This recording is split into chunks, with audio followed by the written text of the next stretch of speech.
Lo que voy a dar fue publicado, creo que a partir del año 2006, 2007, en la revista Gladius. Aunque salieron 5 artículos, no concluí el trabajo, no siguió la publicación. Pero en realidad el origen de esto son las clases que daba en el seminario de San Rafael a partir de 1988, 89, porque me pareció necesario que los seminaristas conocieran el pensamiento del padre Castellani y bueno, la forma más fácil de establecer contacto con él era a través de la historia. Castellani recomienda los estudios históricos como una vía muy apropiada para llegar a lo filosófico y teológico, que era lo que entonces me interesaba en San Rafael.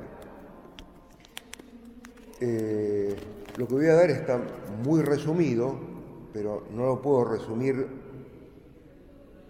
más, por eso les pido que hagan el esfuerzo. Tenemos una primera parte, un tiempo libre de algunos minutos, y seguimos la segunda parte para ver el juicio de Castellani, que no es solamente sobre la historia patria, sino la conexión de nuestra historia con la historia en general.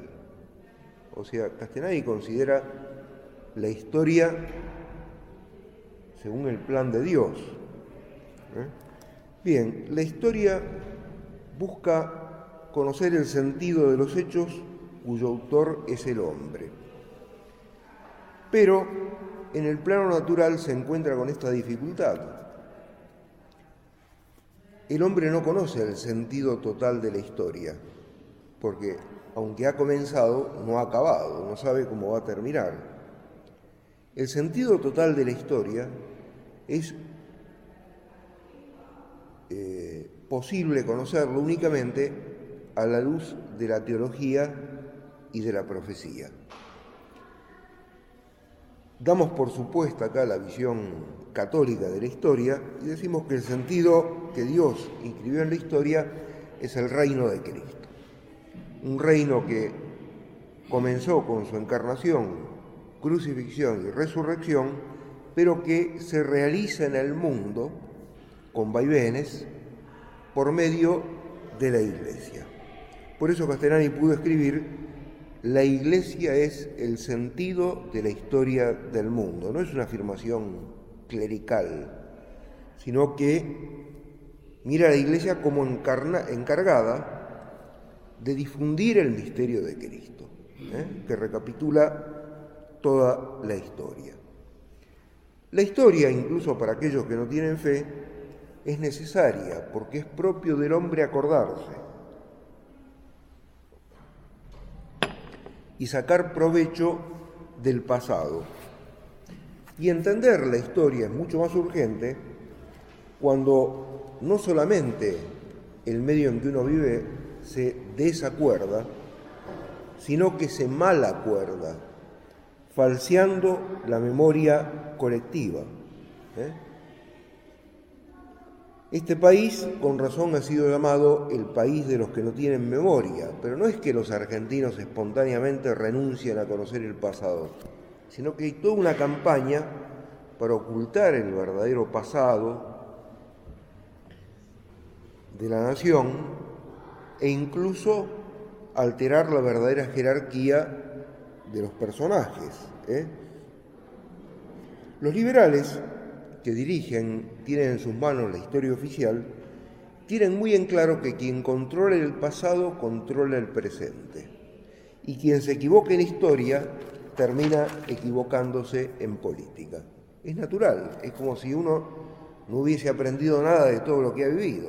Lo más probable es que la próxima decisión que tome sea errónea. ¿Por qué? Y porque no ha sabido aprovechar el pasado como experiencia.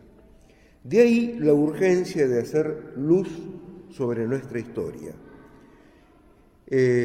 conocer las raíces de nuestra patria, las fuerzas que han estado en juego para llevarla a la actual situación y las posibles salidas. Castellani, ya en el año 44, escribía: la inteligencia argentina tiene hoy una tarea y un deber sacro, que es pensar la patria. Las dos tareas más urgentes de la inteligencia argentina son pensar la fe, en lo sobrenatural, y pensar la patria. La Argentina ha tenido buenos historiadores, y una cantidad de historiadores malos, que son los que presenta la historia oficial. Pero aún los buenos historiadores se han mostrado impotentes para darnos la historia espiritual de la patria, es decir, para explicar los fenómenos políticos y económicos a la luz de los fenómenos de las causas espirituales. O sea, porque las naciones, a semejanza de las personas, tienen alma, no es un alma personal el que tiene la nación, pero es siempre un espíritu el que rige los hechos políticos, los hechos económicos. Castellani dice: los fenómenos sociales tienen una causa tan determinada como un eclipse o un terremoto. El asunto es dar con esas causas espirituales y entender cómo juegan las fuerzas espirituales. Ahora, eso está en la obra de Castellani. Él no fue historiador, no escribió un libro de historia. Bueno, una vez escribió un manual y entonces daba unas síntesis muy breves de historia argentina, pero a lo largo de su obra es posible encontrar con una serie de juicios y desarrollos, y luego es posible hilvanarlos para dar como una especie de pensamiento de Castellani sobre nuestra historia y la historia. Ahora bien, como la Argentina se encuentra, y desde hace mucho tiempo se encuentra, en una situación difícil, urge interrogar a Castellani, ya que en él se da una inteligencia espiritual de la historia patria. Esto fue reconocido por un hombre eminente de la Iglesia argentina, un dominico, Fray Mario José Petit de Murat. En una oportunidad le dijo a un joven, quedó como tradición oral en Tucumán, dijo: Castellani es el único hombre universal que ha dado la Argentina. Es quien más profundamente ha visto la Argentina y es el único argentino cuya obra quedará. Bueno, esperemos que quede la Argentina y esperemos que haya otros argentinos cuya obra quede. No hay por qué restringirla a Castellani. Pero, de todas maneras, interesa esto, es quien más profundamente ha visto la Argentina. Es decir, su semejanza con Pereda, del cual él fue crítico literario, es notable. Pereda fue un escritor español que, a fuerza de hacerse particular, indagar en su terruño, se convirtió en un escritor universal. Y con Castellani sucede algo en parte semejante. Él tenía una visión universal por sus estudios universitarios europeos, pero fue siempre un apasionado de la Argentina. Y a fuerza de pensar sobre la Argentina, llega hoy, produjo obras que hoy son descubiertas, por ejemplo, en España. Ha trascendido las fronteras argentinas. Bien, pensar la patria. Hemos visto la necesidad de la historia y la urgencia de pensar la patria. ¿Qué entendemos por patria? La revelación nos dice que la patria definitiva es el cielo, pero antes de llegar al cielo tenemos que arraigar en un lugar concreto, porque no somos espíritus puros, sino que nuestra condición es espiritual y corporal. Y ese arraigo en un lugar concreto nos hace también conectar con una tradición, porque las sociedades de las que formamos parte no comienzan con nosotros, sino que nosotros hemos nacido dentro de ellas. A esto justamente se refiere el término patria. Patria son las cosas paternas, las que uno hereda por tradición. ¿La patria es un museo? No se trata simplemente de coleccionar cosas tradicionales, sino que ese conocimiento de la tradición heredada es indispensable para que nosotros nos ubiquemos en el presente y además planeemos nuestra acción hacia el futuro. El apego a la patria es natural no solo en los hombres, sino en los animales. El animal tiene apego a su querencia, que es el lugar donde ha nacido. Así que se puede decir que el patriotismo es instintivo en el hombre, pero hasta ahí no es ni virtuoso ni pecaminoso, porque es instintivo, es previo al juicio de la razón. Uno puede agotar su patriotismo, por ejemplo, en el fútbol, o poner como expresión primera del patriotismo el fútbol. El patriotismo es virtud cuando es regido por la razón, y puede ser virtud teológica cuando se ama a la patria por amor a Dios, como Jesucristo amó a su patria. Así como a Cristo le resultó difícil amar a la patria, porque, la sociedad estaba muy maleada en su tiempo, también hoy es difícil amar a la Argentina, por la cantidad de miserias que tiene,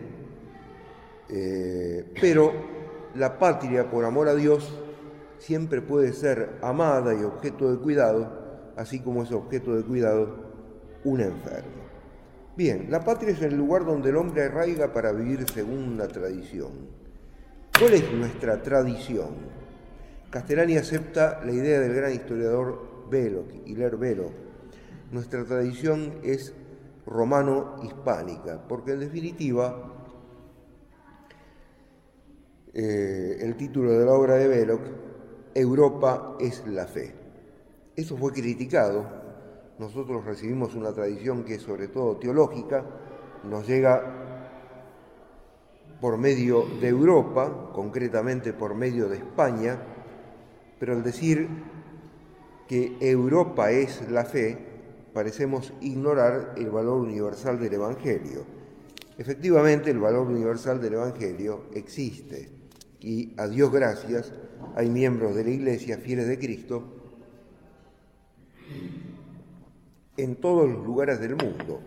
Pero lo que sucedió en Europa y no sucedió en el resto del mundo es que la fe consiguió impregnar la cultura. Es decir, hubo una cristiandad, un orden social cristiano. Eso se dio en Europa y por prolongación, hasta cierto punto, en América evangelizada por España y Portugal. En el resto del mundo no se dio. El orden político, el orden social permaneció siempre ajeno a la religión. Era posible practicar la fe católica, pero el orden social permanecía ajeno a la religión. Bien, veamos esa civilización que fue la cuna de la cristiandad, o sea, providencialmente preparada, esto lo dice San Agustín y muchos otros en seguimiento de él, providencialmente preparada para recibir la fe. Roma, Grecia y Roma son el eje de la cultura del mundo, lo afirma Castellani en la introducción a San Agustín y nosotros. Pero lo notable es que Roma se constituye como sociedad a la sombra de sus dioses. O sea, la unidad fundamental de la sociedad romana era la familia, y la familia era concebida como una pequeña iglesia en la que el padre de familia, sacerdote, mantenía el culto de los antepasados. Eso era necesario para mantener viva la tradición. Esa conexión con la tradición, como dije, era entendida por los romanos como la fuerza que les permitía enfrentar las dificultades presentes y lanzarse hacia el futuro. Roma nació como una reunión de familias que tuvieron que encontrar un ancestro común, porque la religión de los romanos era fundamentalmente la religión de los antepasados. Cuando Roma empezó a extenderse, debió encontrar una religión común con los pueblos que se iban incorporando a sus dominios, que finalmente se convirtieron en un imperio. ¿Por qué una religión común? Porque así como es instintivo el patriotismo en el hombre, también es instintivo el rechazo del que no pertenece a la patria, el que habla otro idioma, el que nació en otra parte y el que tiene otra tradición, siempre es visto como extranjero por los que pertenecen a una comunidad. Hay una única fuerza que permite superar esa diferencia y que haya convivencia entre los que son de distintas patrias, y esa fuerza es la religión. Por eso Roma buscó establecer una religión común. Si no fuera por la religión, el ideal del internacionalismo sería necesariamente falso. Ahora bien, ya que la religión puede unir a hombres de distintas patrias, hay que ver si la religión que los une es verdadera o falsa. Bueno, Roma, para unir a hombres de distintas patrias, optó por una religión falsa. ¿Cuál era? El culto de Roma y el culto del emperador. Cuando se constituyó el imperio, el emperador comenzó a ser divinizado. Justamente la causa de la persecución a los cristianos durante 3 siglos es que se negaban a ofrecer sacrificios al emperador. Bien, el Imperio Romano hizo grandes cosas, logró una cierta unidad del mundo, pero lo que no pudo evitar fue la decadencia. El mundo pagano es como una gran lección que nos da Dios de lo que el hombre puede sin la gracia. El hombre puede grandes cosas, como la filosofía o el arte griego, o la prudencia política romana, que tuvieron logros extraordinarios, pero todos esos logros se derrumbaron. La filosofía terminó en la sofística, el escepticismo universal, y el imperio comenzó a degenerar, como se vio en la locura, la conducta extraviada de muchos emperadores, y sobre todo como se vio en la decadencia de la familia romana. Es curioso que aquella sociedad que había encontrado su fuerza fundamental en el culto familiar terminó transformando la familia, es decir, en algo semejante a lo que es en el mundo moderno, desgraciadamente para muchas personas. Bueno, cuando parecía que el imperio caía sin más, apareció un fenómeno extraño. ¿Cuál fue ese fenómeno? Grupos aislados de cristianos. A los romanos les llamaba la atención, estaban acostumbrados a religiones de todo tipo, pero esta les llamaba particularmente la atención porque decía, que Dios se había hecho hombre, que había sido crucificado, como los criminales, que había resucitado. Pero en segundo lugar, se alarmaron cuando vieron que no podían incorporar esa religión al panteón romano. Roma había aceptado a los dioses de todos los pueblos sometidos. Si los cristianos hubiesen aceptado colocar a Cristo en el panteón romano, también Cristo hubiese podido ser reconocido como Dios. Pero claro, al colocar a Cristo en el panteón romano habrían tenido que sacrificar su granito de incienso en honor del César. Los cristianos no aceptaron, como sabemos, y entonces el imperio comenzó a perseguirlos, instigado por los judíos, que también pusieron su semillita de cizaña, ¿no es cierto? Es decir, empezaron, la concubina de Nerón era Popea, creo que ese era el nombre. La concubina de Nerón era judía y a través de ello el emperador es advertido que los cristianos constituyen un peligro y lanza la primera persecución del imperio contra los romanos. Fueron 10, duraron 3 siglos. Por la parte baja se calcula que murió entre 1 millón y 2 millones de personas. Es posible, en esas 10 persecuciones, es posible que la cifra sea mucho mayor, pero digamos, lo mínimo que pudo haber, el mínimo de víctimas, 1 o 2 millones de personas.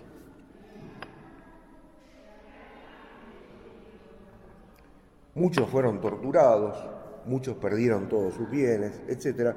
Pero resulta que la Iglesia salía fortalecida de las persecuciones. Entonces, cuando era urgente encontrar una fuerza en que apoyarse, porque la decadencia del imperio era imparable, Constantino concibió, hijo de Santa Helena, ¿no? También había recibido el influjo de su madre, concibió la idea de aliarse con la Iglesia. Y en el 313, por el Edicto de Milán, se proclama el cese de la persecución a la Iglesia. Constantino decidió trasladar la capital del imperio a Constantinopla en el 330. Aparecen 2 secciones del Imperio Romano, el Imperio Romano de Oriente y el Imperio Romano de Occidente. En Occidente quedaba la Iglesia, pero todo lo valioso del Imperio Romano se había trasladado a Constantinopla. Pareció que Roma, la Roma histórica, quedaría hundida en la barbarie y que Constantinopla sería el lugar de un florecimiento nuevo. Sin embargo, Roma histórica sobrevivió, protegida por la Iglesia, y tanto que cuando la ciudad estuvo a punto de ser tomada por el bárbaro Atila, en el 451, San León Magno, papa, dialogó con el jefe bárbaro y logró que se retirara. Sin embargo, en el 476 cayó el último emperador romano de Occidente, Rómulo Augustulo, y ahí quedó solamente la Iglesia. El único poder que quedaba en Roma fue la Iglesia. La Iglesia continuó con su tarea, primero, de enseñar la fe, pero luego de servir como pilar del orden social. Y efectivamente, es decir, un mínimo de orden se mantuvo. Comenzaron a aparecer entonces los personajes que constituyeron aquí y allá, un poco en todas partes, hasta donde se había extendido el imperio de Occidente, comenzaron a aparecer los miembros de una nobleza guerrera. ¿Por qué eran nobles? Eran nobles porque se diferenciaban del pueblo, se encargaban de la defensa del pueblo. O sea, eran tiempos expuestos a las invasiones. Roma cayó como consecuencia de la invasión bárbara. Pues bien, en los diversos lugares del imperio, jefes locales se encargaron de defender por las armas al pueblo, que los reconocía como jefes y adoptaba ante ellos una actitud de vasallaje. Le pagaban tributo, pero no era una simple explotación, porque cuando venían las invasiones bárbaras, se refugiaban todos en el castillo del Señor. Esto, por otra parte, cumple una ley social. La sociedad de suyo es indeterminada y siempre es estructurada por una minoría rectora. O sea, la multitud de suyo es indeterminada. Es decir, adquiere una cierta determinación gracias al influjo, bueno o malo, de una minoría. Pero siempre es una minoría la que actúa como forma de la materia social. Esa nobleza cristiana no miró al pueblo como algo para explotar, o sea, no pretendió ser su sanguijuela, sino la cabeza, porque era cristiana. y en esto imitó a Cristo. Cristo a la vez fue noble como descendiente de los reyes judíos, como figura en la genealogía que nos da el Evangelio, pero también fue pueblo, porque Cristo fue un obrero. Cristo había sintetizado la figura del noble y la figura del pueblo. Bien, esas noblezas de los distintos lugares comenzaron a emparentarse, a establecer vínculos de sangre, pero sobre todo las unía, como dije antes, una fe común. Y entonces, centralizadas o unificadas en torno a 10 grandes centros, que fueron más o menos las 10 monarquías que podemos reconocer en Europa occidental y central, empezó a aparecer una especie de superestado, pero no como ahora se intenta realizar un superestado en la que aparece un poder político transnacional que domina a cada una de las naciones, sino una fuerza espiritual, que era la Iglesia, que influía en cada una de las naciones o reinos, pero que permanecían autónomos en su orden. La Iglesia no pretendía gobernar en lugar del rey o en lugar de los señores feudales. Simplemente daba una fe a la que adherían el rey, los señores feudales y el pueblo. Eso fue lo que permitió la unificación de Europa. Ese orden, en especie de orden supranacional, floreció a partir del siglo X, cuando Europa se libró de una tremenda crisis. Desde la caída del Imperio Romano hasta el siglo X son los años de las crisis, porque Europa estuvo sitiada por los 4 frentes. Del este venían los asiáticos, en el sur y por el oeste los musulmanes, que habían ocupado España y casi logran tomar Francia, y del norte los escandinavos, que llegaban a meterse profundamente por los ríos de Francia y asolaban el territorio. Bien, a partir del siglo X, controladas esas fuerzas invasoras, florece y tenemos el esplendor de la cristiandad, cuyo signo representativo es la catedral. Es un periodo de paz, de esplendor, de florecimiento de la teología y de la filosofía cristiana, de las artes. Hay progreso material, alcanzan su pleno vigor las corporaciones, se construyen caminos, aumenta la navegación, se incorporan como tierras labrantías nuevos territorios, etc. Son 3 siglos de gran progreso, pero a partir del siglo XIV las cosas iban tan bien que empezaron a andar mal. ¿Por qué? Y porque toda sociedad que es demasiado próspera corre el peligro de olvidarse de las causas espirituales de su prosperidad y de buscar la prosperidad por sí misma. Hay un signo material y un signo espiritual, para no extendernos demasiado. El signo material de la crisis es la muerte negra. Fue una peste que vino de Oriente y en poco tiempo mató muchísima gente en Europa, pero además paralizó la vida material, porque era imposible viajar, la gente rehuía el contacto con extraños por miedo a contagiarse. La vida de Europa quedó como congelada. Y hay otro signo de la crisis que es de orden espiritual y se da en la Iglesia.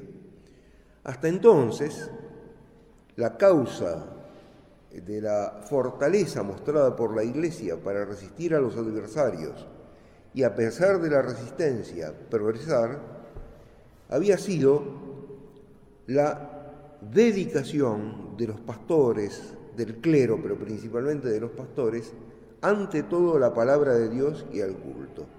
De ahí encontraban fuerzas espirituales para vencer las situaciones más difíciles. A partir del siglo XIV se produce un fenómeno extraño. Los obispos pasan a ser administradores y políticos. La teología y la filosofía decae y la espiritualidad queda reducida o restringida, sobre todo a miembros de congregaciones que se han apartado del mundo y consideran la espiritualidad como algo puramente interior, pero que los lleva a olvidarse del mundo, dejar el mundo librado a los apetitos de los grandes señores, sea eclesiásticos o sea civiles. Bueno, este cambio espiritual, sumado a la peste negra, que liquidó un tercio de la población europea en poco tiempo, explica un periodo de gran crisis. Esa crisis llevó a la Reforma. La Reforma sacudió a toda Europa, pero hubo una nación que se libró de la Reforma porque se había reformado antes de que estallara la Reforma hereje, la Reforma encabezada por Lutero. Esa nación fue España. La providencia actuó para que por medio de Isabel, la reina Isabel, y el cardenal Cisneros, la Iglesia española se reformara sin abandonar la fe. Y entonces, cuando el resto de Europa se debatía o bien en la herejía o en el intento de no ser copada por la herejía, como los países que se conservaron católicos, España, que ya se había reformado, se encontró libre para lanzarse una aventura que la llevó a unificar el mundo físico.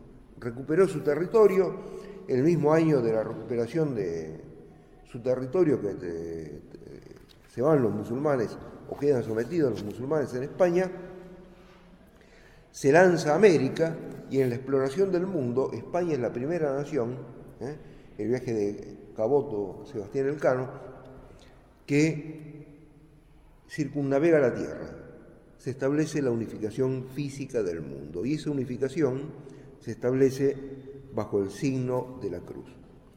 El auge español es mucho más importante que la decadencia, pero me veo obligado a dedicarle más tiempo a la decadencia española porque pesa decisivamente en nuestra historia. ¿Por qué pesa? Porque España llega a América y al poco tiempo se ve atacada por síntomas de decadencia y eso pasa a América y entonces juega también en nuestra historia. ¿Cuál es la causa de la decadencia española? España tiene un predominio desde que reconquista su territorio, 1493, hasta mediados del siglo XVII, 150 años. En 1643, la infantería española es vencida en Rocroi por los franceses, y eso se ve como la señal física de la decadencia. Pero esa decadencia ha empezado antes en lo espiritual. Castellani dice, la causa es religiosa. ¿Pero cómo? Si España no se hizo protestante. No se hizo protestante. Pero la religión se ahuecó un poco. Se hizo más exterior que verdadera. Una religión de relumbrón. Bueno, analiza el testimonio en el que nos detendremos que dan las artes, las letras, etc. Pero dice, la causa última es la exterioridad, que es el estado de las almas tibias. Las almas tibias reducen la fe a lo exterior, y así pueden parecer muy religiosas, cuando en realidad son muy ostentosas, que no es lo mismo, pero ponen el énfasis en lo exterior para rehuir el sufrimiento, la incomodidad, en definitiva, el martirio. La fe no se pierde en España, pero sufre este proceso. Ramiro de Maeztu, un gran español, murió prácticamente mártir, lo fusilaron los republicanos, cree que España decayó por exceso de idealismo. Castellani opina lo contrario. El idealismo nunca puede ser excesivo cuando es recto, porque uno no puede tender con suficiente fuerza hacia el ideal. El ideal, en definitiva, es Dios. Uno no puede tener demasiada fe con respecto a Dios, ni puede tener demasiada caridad para llegar a Dios. No hay un límite máximo. Es la tendencia hacia el ideal. Lo que sucede es que España cae por falta de idealismo. Seguía manteniendo su adhesión a los ideales, pero era cada vez más exterior que verdadera. Ahora bien, la nación necesita un ideal para sobrevivir y aparece un ideal falso. Primero aparece en los países protestantes y luego penetra en los países católicos. ¿Cuál es ese ideal falso? El que propone el liberalismo. ¿Cuál es el ideal del liberalismo? Todos responderán la libertad. No, la libertad es una máscara. Porque para decir que el ideal es la libertad, hay que aclarar quién tendrá libertad, de qué tendrá libertad y para qué tendrá libertad. Darle a un loco, a un delincuente, libertad para usar un arma no es libertad. La libertad tiene sentido cuando decimos de quién es, de qué es y para qué es. Si no, es una palabra vacía. El ídolo que se oculta tras la palabra libertad es aquel que Cristo había advertido era el rival de Dios, el dinero.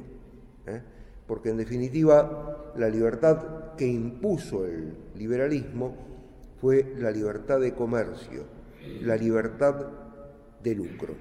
¿Y por qué el dinero puede aparecer como ideal de una sociedad? Y porque el dinero se parece a Dios. Por eso Cristo dice, no podéis servir a dos señores, a Dios y al dinero. ¿En qué se parece a Dios? Aunque no lo creamos, que el dinero parece lo más concreto que existe, es simplemente una medida, una cosa puesta por la inteligencia para establecer el valor de las cosas. Primero fue el trueque para facilitar los intercambios, aparece el dinero. Bien, ¿y qué tiene que ver esto con Dios? Es que Dios también es una cosa de la inteligencia, no creado por la inteligencia, pero nuestra beatitud va a ser la unión de la inteligencia con Dios, la visión beatífica. Será la posesión por medio de la inteligencia, acompañada por supuesto por la caridad, pero por medio de la inteligencia, por eso es visión beatífica, de un bien infinito. Y el dinero no solo tiene que ver con la inteligencia, sino que puede crecer hasta el infinito. El ideal de la sociedad moderna. Un bien, el dinero, que se multiplica hasta el infinito. Empiezan a aparecer las fortunas colosales. Ustedes me dirán, esto es muy anterior al liberalismo. Sí, igual fenómeno se había dado, por ejemplo, en Grecia y Roma.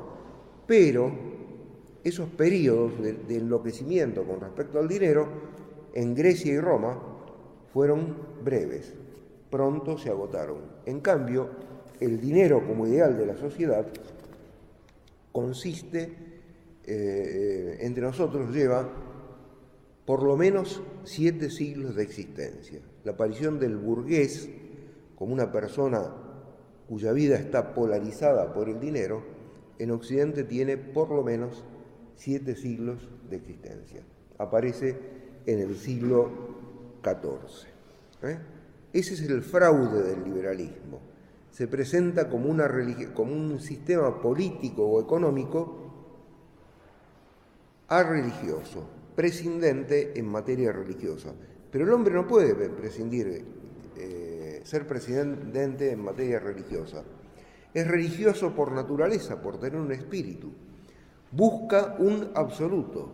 Si no lo encuentra en Dios, lo encontrará en 1000 otras cosas. Desde hace 7 siglos, el hombre viene poniendo el infinito, el absoluto, en el dinero. Por eso el dinero controla al mundo. Nos lo había advertido Cristo. Y hay un hecho en el Antiguo Testamento que es muy sugestivo. Cuando Moisés recibe la ley de Dios en la montaña, abajo el pueblo está idolatrando. ¿A quién está idolatrando? Al becerro de oro. Y hay otro hecho en la vida de Cristo que es muy sugestivo. Es decir, Cristo fue manso, misericordioso, etc. Se le conoce un solo gesto de violencia, o dos, porque está repetida en el Evangelio. ¿Contra quién? Contra los mercaderes del templo, contra el dinero instalado en el lugar del verdadero Dios. Era para advertirnos de la realidad del peligro. Es lo que está sucediendo, primero en Occidente y luego en el resto del mundo, desde el siglo XVII. Bueno, la decadencia de España y de sus colonias hizo que España y sus colonias se vieran expuestas a esta nueva idolatría. Por eso, desde el principio, acá encontramos dos fuerzas espirituales jugando en los territorios españoles del Nuevo Mundo y también en España. Uno, el tradicional, que quiere prolongar la cristiandad, y el otro, que en nombre de la libertad, de acomodarse al nuevo tiempo, etc., en realidad quiere entregar la sociedad al poder del dinero. Eso se da en España y en todos los países hispánicos. Por eso, tanto España como el resto de los países hispánicos del Nuevo Mundo, en el siglo XIX o XX, tuvieron guerra civil. Y hasta el día de hoy, ese enfrentamiento interno no ha sido resuelto. Bien, España llega al Nuevo Mundo y en 1776 decide crear un nuevo virreinato. ¿Por qué? Porque se da cuenta de la unidad geográfica que constituye el virreinato del Río de la Plata, Alto Perú, Paraguay, sur de Brasil, el actual Uruguay, La Pampa, y se proyectaba hacia la Patagonia. ¿Por qué creó ese nuevo virreinato? Porque se daba cuenta que estas tierras no podían ser gobernadas desde Lima, quedaba muy lejos. En segundo lugar, como dije, había una unidad geográfica que la convertía en una gran potencia. Y en tercer lugar, quería preparar unidades políticas fuertes para resistir lo que adivinaba como el peligro del norte. 1776 es el año de la independencia norteamericana. Y los españoles se dieron cuenta que a menos que fortalecieran políticamente sus dominios americanos, todo el continente americano quedaría bajo la égida, bajo el influjo determinante de esas colonias inglesas que se acababan de emancipar. Bien, el virreinato tenía 5 millones de kilómetros cuadrados, pero como dije, desde el principio empezaron a jugar acá fuerzas antagónicas y por eso unos 90 años después de su creación, y cuando iban apenas 40 años de nuestra vida independiente, es decir, había sido reducido casi a la mitad, el conflicto entre dos espíritus que se da en estas tierras. Así llegamos al siglo XIX. Inglaterra se encontraba en una situación difícil porque había perdido las colonias norteamericanas y además, años después, sufrió el bloqueo continental que le impuso Napoleón. No podía colocar sus productos en Europa. ¿En qué pensó Inglaterra? Y bueno, encontrar salida para sus productos, convirtiéndonos a nosotros en colonia comercial. Manda 2 expediciones que, como sabemos, fracasaron, pero terminó triunfando. ¿Por qué? Porque España misma, invadida por Napoleón, se vio obligada a pedirle ayuda a Inglaterra. E Inglaterra ofreció ayuda a cambio de varias cosas importantes. Uno es que le desataran los brazos a la masonería dentro de España. Y otro, que España concediera ventajas comerciales en el Nuevo Mundo. Y uno de los lugares elegidos para ofrecer ventajas comerciales a los ingleses fue el virreinato del Río de la Plata. Bien, a pesar de la ayuda inglesa, la monarquía terminó en manos de Napoleón. El rey, no se sabía cuál, porque disputaban la corona Fernando VII y su padre. Ambos terminaron presos de Napoleón y llegamos a 1810. Estas tierras eran no propiedad de los españoles, sino propiedad del monarca, y el monarca estaba preso. Entonces, ¿cuál era la legítima autoridad? Así se llega a plantear la cuestión de si el virrey, el último Cisneros, el que había conseguido ventajas comerciales a los ingleses en 1909, tenía autoridad para seguir gobernando o no. No tenía autoridad, pero ¿quién iba a asumir la autoridad? Castellani dice: la independencia argentina fue un suceso que tenía que producirse. Así como se había producido la independencia norteamericana, España fortalecía sus dominios políticos en el Nuevo Mundo, pero sabía también que antes o después serían unidades políticas independientes. Su ideal sería conservarlas como parte de una gran federación de las naciones hispánicas.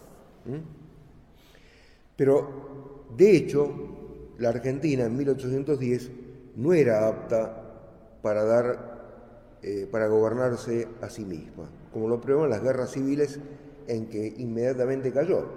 Y por otra parte, España no era apta para seguir gobernándonos, porque había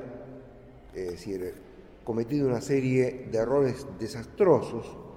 Piensen en la cantidad de millones de kilómetros cuadrados que la mala diplomacia española le entregó al Brasil. Brasil hoy es la nación más extensa de América del Sur, gracias a todo lo que nos robó a nosotros. El sur de Brasil y parte del centro de Brasil era territorio del Virreinato del Río de la Plata, fue entregado por la diplomacia española. Y además el gran escándalo, en el siglo XVIII, la expulsión de los jesuitas. Los jesuitas habían trabajado muy bien en estas tierras, fueron expulsados. Eso provocó un gran escándalo. La victoria sobre los ingleses dieron a los criollos la conciencia de su poder, de su valía, que podían hacerse cargo de sus asuntos, pero se entusiasmaron, se ilusionaron demasiado. De hecho, el país no era apto para gobernarse, ni España era apta para seguir gobernándonos. A partir de 1810 se establecen en el país, o por el 25 de mayo de 1810, vemos que en el país hay tres corrientes. Una es el cisnerismo, no cambiar nada, sigue el virrey representando al rey que, si está preso, algún día ha de volver a España. Mientras tanto seguimos obedeciéndolo. El otro es el saavedrismo. No podemos seguir manteniendo al virrey porque no hay rey y estas tierras pertenecen al rey, no al pueblo español, pero no debemos romper con la tradición hispánica. El saavedrismo viene a ser como el antecedente del federalismo. Y el otro es el morenismo. No solo debemos cortarnos de España, sino cortarnos de su tradición, porque Moreno era representante del movimiento liberal. No era solo cuestión ideológica, estaban también las cuestiones económicas. El tradicionalismo representaba más bien al interior, que eran, los que habían aprendido a vivir bajo un régimen económico tradicional. En cambio, el progresismo representado por Moreno expresaba más bien la mentalidad del mercader de puerto. Los jesuitas habían sido echados en el siglo XVIII en gran parte por influjo de los mercaderes de Montevideo, Buenos Aires, Santa Fe y Asunción. Les molestaba esos inmensos centros de producción que eran las colonias jesuíticas.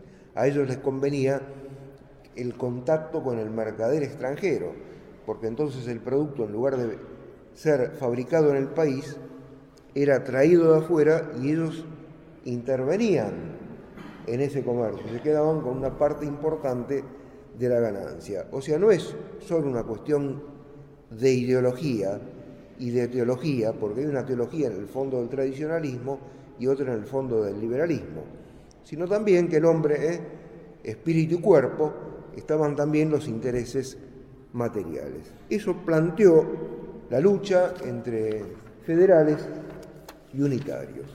Bien, los representantes de los federales, los caudillos, los representantes de los unitarios, Rivadavia. Fue un hombre desastroso para el país. Aunque Mitre lo exalte como el más grande de los argentinos, fue un hombre que ya en vida se supo ganar el odio de cuantos lo trataron. Y murió fuera del país, es decir, y prácticamente nadie lo defendió. En breve, y pensando ya en terminar la primera parte, Rivadavia comete una serie de errores que son catastróficos.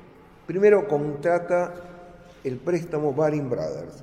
Era un préstamo de 1 millón de libras. En realidad, los ingleses nos dieron 20 y pico de miles de libras. El resto eran o descuentos, etcétera, o letras de cambio, que eran para los comerciantes ingleses y les permitían girar fondos a Inglaterra. O sea que era un préstamo de desbloqueo. Con la excusa de prestarnos 1 millón de libras, nos daban 26.000 o algo así, y el resto era letra de cambio que permitía mandar dinero a Inglaterra. Ese préstamo se terminó de pagar en el siglo XX, y por las 26.000 libras que nos dieron los ingleses, hubo que pagar 23 millones de pesos fuertes, más de 23 millones, una cifra superior a los 23 millones de pesos fuertes. En segundo lugar, el préstamo quebró al gobierno, arruinó al gobierno. Ahora bien, el gobierno al poco tiempo estaba empeñado en la lucha por el Brasil, porque Brasil quería quedarse con la banda oriental. Los ejércitos argentinos triunfaron en los campos de batalla, pero resulta que no había dinero, porque se iba toda la plata en pagar intereses a los ingleses, para mantener el ejército, las provisiones, la caballada, etcétera. Y así hubo que firmar con el Brasil una paz que terminó reconociendo la independencia del Uruguay. En tercer lugar, Rivadavia llevó a cabo la reforma eclesiástica. Eso también fue escandaloso y dejó a la Iglesia en manos del gobierno, porque privó a la Iglesia de sus bienes. De ahí en adelante, la Iglesia pasaba a depender de lo que el gobierno tuviera bien reconocerle cada tanto. Para tener contenta a la Iglesia, Rivadavia edificó la catedral, pero privó a la Iglesia de sus bienes, eliminó congregaciones religiosas, estableció el número máximo de religiosos, y lo peor signo de esa lucha espiritual de la que hablé antes es que Rivadavia en su reforma fue ayudado incluso por sacerdotes, malos sacerdotes, el clérigo masón Julián II Agüero, ¿no? Apóstata. Bien, mientras en lo concreto Rivadavia fracasaba, creaba cátedra de latín, establecía premios a la virtud, o sea, todo en el plano de las utopías, pero el país se descompaginaba. Rivadavia hizo fracasar el proyecto de San Martín. El proyecto de San Martín era atacar a los españoles por un doble frente, cruzar los Andes, tomar Chile y de Chile pasar al Perú, pero por otra parte llevar adelante por Bolivia un ejército que hiciera una operación, cerrar las pinzas sobre el poder español. Lima se vería presionada desde el océano y por la retaguardia. Rivadavia le negó a San Martín los fondos para formar ese ejército que avanzaría por el Alto Perú, y entonces se largó a hacer lo que pudo, independizó Chile, aunque los chilenos no lo quieran reconocer, llegó a Perú, independizó a Perú, pero sin el apoyo del gobierno argentino se encontró con que no tenía fuerza para terminar con el poder realista, y entonces en Guayaquil tuvo que dejar la obra de la independencia americana en manos de Bolívar. Si San Martín hubiese podido concluir su obra emancipadora, probablemente Bolivia y tal vez hasta el mismo Perú serían parte de lo que era el virreinato del Río de la Plata, porque en la Declaración de Independencia de 1816 se lee que es la independencia, habla de las provincias americanas, habla no con una mentalidad localista, no dice de la nación argentina ni del virreinato del Río de la Plata, sino que habla de las provincias americanas. Ese es el plan de San Martín, que influyó fuertemente para que declarásemos la independencia.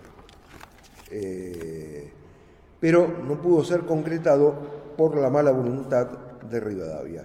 Rivadavia, después de la derrota diplomática frente al Brasil, victoria militar pero derrota diplomática, se vio obligado a renunciar. Bien. En determinado momento llega Dorrego al gobierno, pero el ejército que viene del Brasil, trabajado por la masonería, la propaganda, cree que Dorrego es responsable de haber firmado esa paz vergonzosa con el Brasil. Se levanta Lavalle, toma el gobierno, fusila a Dorrego. Al año siguiente, Dorrego, Lavalle entiende que no puede gobernar y deja el gobierno. Y entonces, el gobierno, después de un breve lapso, cae, Lavalle sucedido por Viamonte, pero a partir del 6 de diciembre de 1829, el gobierno es entregado a Juan Manuel de Rosas, quien recibe las facultades extraordinarias. Creo que es hora de que hagamos un pequeño alto y trataré brevemente en lo que queda de dar el resto. Aunque no cite, porque la cita la haría muy larga, estoy dando el pensamiento del padre Castellani. Es decir, lo que digo está respaldado por textos del padre Castellani. Muy bien, hacemos 10 minutos ya.